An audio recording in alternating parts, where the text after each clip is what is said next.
Hey guys, Matthew Mattingly. I want to come to you with a quick tip of the day here. It's pre-spawn, springtime across the country.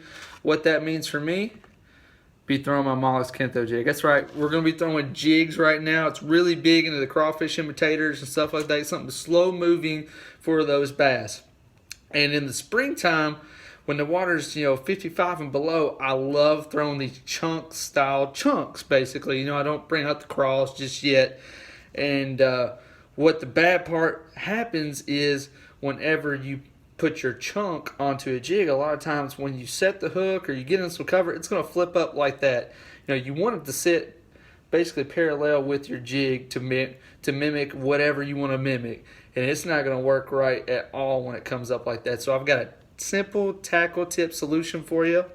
I've got some old pieces of Mollusk Sligon, just a stick style worm that I've already used up, finesse fishing or something like that. And you can use whatever plastic you want to, an old grub, part of a creature bait, whatever. Just take an 1.5 inch size, just like I said, just a little 1.5 inch, just tear a little piece off. And all I'm going to do is I'm going to thread that onto my jig.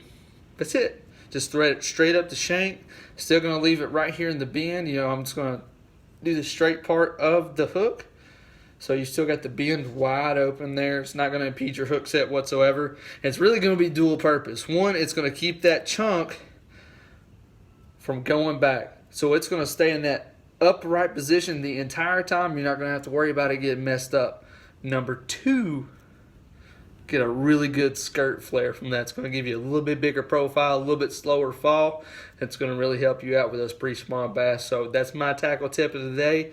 Little piece of soft plastic, thread it up onto your jig. It's going to make sure your chunks ride right and give it a little bit of flair. So, tackle tip of the day, Matthew Mattingly.